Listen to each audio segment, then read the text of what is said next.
El algor mortis es un fenómeno cadavérico temprano. En otras palabras, uno de los procesos de transformación que experimenta el cuerpo humano, poco tiempo después de que se produce la muerte. En este artículo compartimos toda la información básica relativa a este enfriamiento que se produce después del fallecimiento. Sigue leyendo para saber más. Algor mortis. La expresión algor mortis viene de dos raíces latinas, algor, que significa frío, y mortis, que significa de la muerte. Literalmente vendría a ser algo así como el frío de la muerte. Corresponde a la reducción de la temperatura corporal tras el fallecimiento. El proceso de enfriamiento de los cadáveres, o algor mortis, tiene lugar hasta que el cuerpo alcanza un equilibrio con el medio ambiente que lo rodea. Culmina cuando el cuerpo comienza a descomponerse.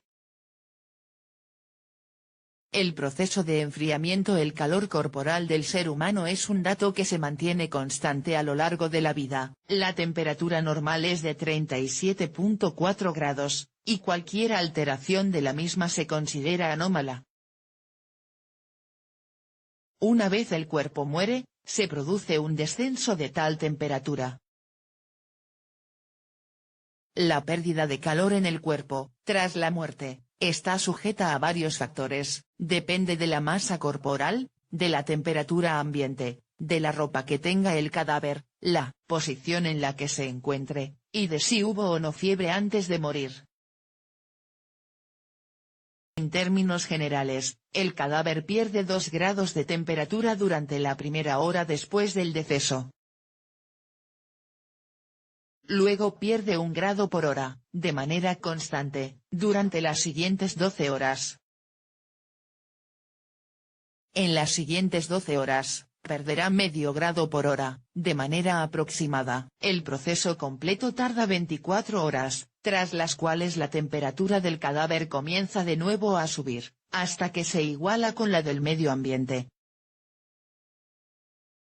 Esto coincide con el inicio del proceso de descomposición. Evolución del enfriamiento cadavérico. El proceso del algor mortis comienza por la cara, las manos y los pies. Se estima que a las 2 horas de la muerte estas zonas ya muestran un notable enfriamiento. Este proceso se extiende hacia el pecho, el dorso y las extremidades. Al final se enfrían el cuello, el vientre y las axilas. Por lo general, el enfriamiento ya es perceptible al tacto entre las 8 y las 17 horas posteriores a la muerte. Lo típico es que esto se detecte entre las 10 y las 12 horas. Sin embargo, esto no es exacto, puede variar entre uno y otro cadáver. Los órganos internos son los últimos en enfriarse. Los órganos abdominales pueden conservar el calor por mucho tiempo, incluso hasta 24 horas después de la muerte. El último órgano en enfriarse es el hígado. Variaciones en el algor mortis. En condiciones normales, los cadáveres siguen el proceso descrito de enfriamiento corporal, durante las 24 horas siguientes a la muerte. Sin embargo, hay casos en los que este proceso se ve alterado por circunstancias específicas. Tanto los adultos de muy avanzada edad, como los niños muy pequeños podrían completar todo el proceso en un lapso más corto. Los recién nacidos lo hacen en un tiempo de 5 a 6 horas. También el proceso es más acelerado en quienes han tenido una agonía muy larga, presentaron hemorragias severas o se encuentran en un ambiente de frío extremo. En cambio, el enfriamiento se atrasa en quienes presentaban estados febriles antes de morir. Hay casos excepcionales en los que en lugar de presentarse el algor mortis, el cadáver aumenta la temperatura. Es usual que esto ocurra cuando la muerte se produjo por cólera, tifus, tétanos, meningitis e intoxicación por estricnina o dinitrofenol. Valor médico legal. El algor mortis es otro de esos datos que tienen enorme relevancia desde el punto de vista médico legal. Esto se debe a dos razones principalmente: diagnóstico de muerte cierta.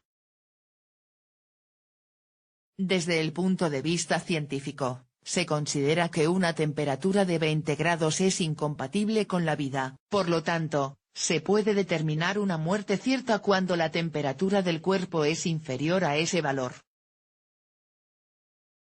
La hora de la muerte. La medición de la temperatura del cadáver aporta valiosos datos que contribuyen a establecer la hora de la muerte. Siempre se deben tomar en cuenta los factores concurrentes como temperatura medioambiental, etc. Es de anotar que cuando una persona ha sufrido un síndrome de congelación, por haber estado expuesta a un medio ambiente muy frío, el valor de 20 grados debe tomarse con reserva. La temperatura del cadáver siempre se toma en las cavidades rectal o vaginal. Estos datos nos ayudan a comprender un poco más la fisiología del cuerpo humano. Además, pueden ser muy útiles en circunstancias determinadas,